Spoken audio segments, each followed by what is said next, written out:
Souvent, j'entends ma coach. Hey, moi, j'ai un esprit de rejet sur ma vie. Je vais commencer un boulot tout de suite. Mes collègues vont m'apprécier, mon patron m'apprécie. Mais au bout d'un temps, on ne m'apprécie plus. On crée des petits complets autour de moi.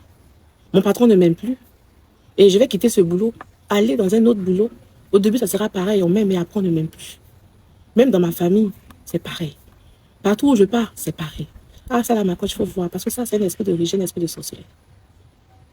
Et la question que je pose souvent, c'est pourquoi c'est forcément les autres ton problème? Est-ce qu'une seule fois, tu as pensé que c'était toi-même le problème? Toi seul, tu ne parles pas avec Wadjo. Toi seul, tu ne parles pas avec Akissi. Toi seul, tu ne parles pas avec Aïcha. Toi seul, tu ne parles pas avec ton père. Tu ne parles pas avec ta mère. Tu ne parles pas avec ta soeur. Tu ne parles pas avec ton frère. Toi seul. Et partout où tu vas, dans le travail, on te rejette parce que tu as un mauvais caractère. Et ça, il faut qu'on parle. Tu as un mauvais comportement. Parce que ce n'est pas toujours le sorcier. Comme on dit, sorcier à son dos large. Ce n'est pas toujours ta tante qui est au village.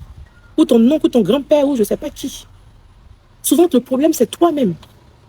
Souvent, le problème est à l'intérieur de ton corps, dans ton mauvais comportement, dans ton sale caractère que tu prends pour te promener partout. Quand on va demander à tes collègues, là, celle-là, qu'est-ce qu'elle fait dans l'entreprise, même tu vas attraper ta tête. Quand on va demander à tes frères et tes soeurs, celle-là, même à quel comportement, tu vas attraper ta tête, tu vas dire, ah bon. Mais toi seul, tu ne sais pas que tu as un mauvais comportement. Pour toi, tu es une sainte. Pour toi, tu es un saint. Souvent, même ton mari même ne veut même plus te sentir. Il est fatigué de toi. Ou ta femme est fatiguée de toi. Tellement que tu as un mauvais comportement. Souvent même, tu es très hypocrite. Tu manques de reconnaissance. Les gens vont t'ouvrir leurs portes. Les gens vont t'aider. Mais tu es ingrat. Ingrate. Et ce qui est étonnant, c'est que tu penses que tu as raison. L'ingratitude même dégage de toi comme ça. Tu prends le nom des gens, tu les envoies à gauche. Les gens qui t'ont aidé, tu prends leur nom, tu mets là-bas. Tu vas là-bas. C'est quoi tu recherches? Ta bouche, là, tu parles, tu critiques tout le monde. Tu n'es jamais content du bonheur des autres, mais tu fais semblant que tu aimes les autres. Pourtant, tu n'aimes pas les autres. Quand quelqu'un a quelque chose plus que toi, c'est fini. Tu veux être au centre de tout.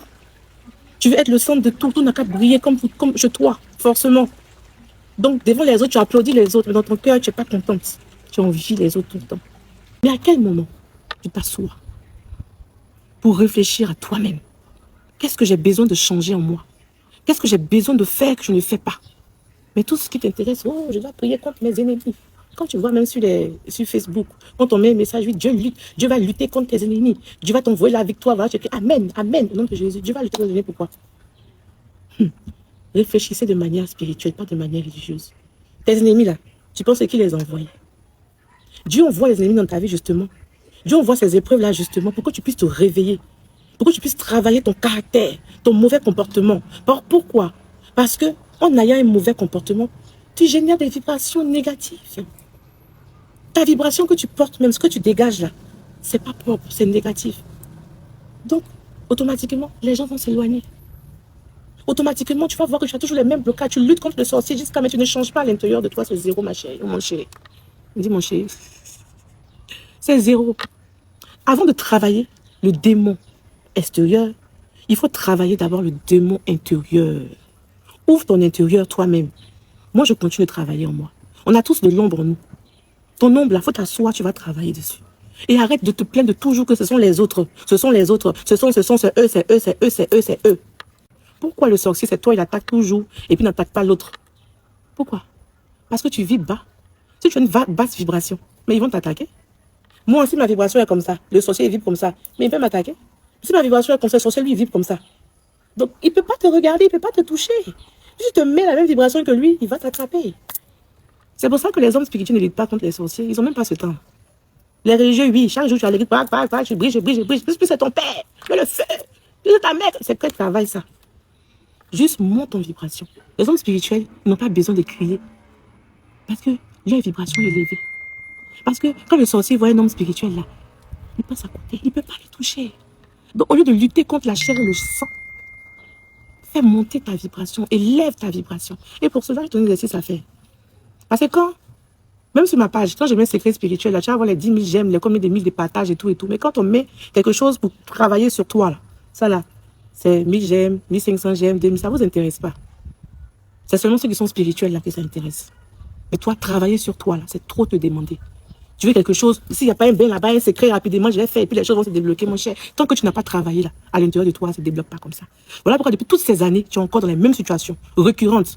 Dieu t'envoie les mêmes épreuves récurrentes dans ta vie comme ça, pour que tu puisses comprendre qu'il y a des choses que tu dois changer en toi. Excuse-moi d'être cru ce matin-là. Mais en 2026, tu ne vas pas continuer dans une stagnation vibratoire. En 2026, il faut que tu puisses te lever en vibration. Il faut que tu puisses laisser derrière toi l'ombre. Parce que quand on se met en face de la lumière, l'ombre reste derrière. Pourquoi est-ce que tu ne brilles pas? Parce que ton ombre est devant toi. Donc, je te donne un exercice à faire simple. À partir de ce soir, si tu entends la vidéo, à partir de ce soir, il faut aller payer un bic noir ou feutre noir. Il faut prendre un papier blanc. Tu vas écrire sur le papier tout ton mauvais comportement, tout ton mauvais caractère, tout ce que les gens te reprochent. Parce que toi, tu penses que tu es sainte ou tu es saint, mais tu ne sais pas. Écoute ce que les gens te reprochent. C'est ça que tu vas écrire. Mais pas ce que toi-même tu te reproches. Parce que toi-même tu vas rien écrire de bon. Peut-être pour toi là tu es bien. Donc écris tout ce qu'on te dit souvent, tout ce que ta femme te dit souvent, tout ce que ton mari te dit souvent, tout ce que tes enfants te disent souvent. Si tu veux, va devant eux. Dis-moi chérie, qu'est-ce que je leur reproche? Et puis tu notes. Faut pas parler pour dire non, mais moi-même là, c'est pas ça. Demande à ton enfant, mon fils, dis-moi, quel est le mauvais caractère que tu vois chez moi? L'enfant va plus te parler même. Peut-être que ta femme ou ton mari auront peur de parler, mais l'enfant, il va te dire, ton fils, elle va te dire, ta fille, même les plus petits, ceux qui savent parler là, ils vont te dire. Tu vas écrire 1, 2, toi-même les mauvais caractères que tu as eu en 2025, tu notes tout ça. Quand tu finis d'écrire, tu vas relire chaque mot que tu as écrit. Et tu vas essayer de travailler chaque caractère en toi. Tu vas penser au moment où tu as fait ceci, où tu as fait cela, au moment où tu as été orgueilleux par exemple, au moment où tu as été ingrat, il y a des personnes qui t'ont aidé, tu as été ingrat. Au moment où tu as mal parlé, tu vas te remettre en question chaque chose, chaque situation qui s'est passée en 2026. Et quand tu finis ça, la dernière chose à faire, c'est de brûler. Tu vas allumer une bougie et tu vas brûler. Et quand le papier est entièrement brûlé, tu vas récupérer cette cendre-là et tu vas la souffler comme ça dans l'air. Et tu vas dire que tous tes mauvais caractères que tu as eu en 2025, là, tout ce que ça a pu produire même en toi de négatif, que ça part avec 2025. Et le moment idéal pour le faire, c'est le 31 décembre. La fin de l'année grégorienne 2025. Et c'est très important qu'en 2026, tu puisses rentrer dans une nouvelle vibration. Tu puisses travailler tout ce que tu as dit, laisser tomber ça derrière toi et monter en vibration. On a tous des mauvais caractères. Nous tous. Nous tous, on a une part de nous qui n'est pas bonne, qui est mauvaise. C'est pour ça qu'on doit travailler en nous, pour avoir cette haute vibration, pour monter en vibration, pour attirer l'abondance, pour attirer le succès, pour attirer ce que nous souhaitons avoir. Parce que quand ton énergie est bonne, tu attires facilement. Tu n'as même pas besoin de travailler encore. Tu attires facilement.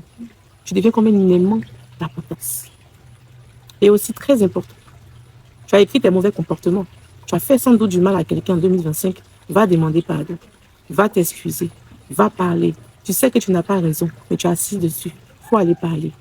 Et quand tu expliques aux gens, quand tu parles, arrête de mentir. Il faut dire la vérité à tous ceux que tu as menti, à tous ceux que tu as mal expliqué. Il faut aller leur parler aussi. Voilà. C'est ce que tu dois faire. C'est pas seulement écrire et puis souffler, et puis c'est fini. Il faut aller réparer ce que tu as fait. Il faut rentrer en 2026 libéré des rancunes, libéré de ce qui te fatigue. Tu sais que tu n'as pas raison. Il faut aller demander pardon à la personne. C'est ça en fait. Donc portez-vous bien, que Dieu vous bénisse abondamment.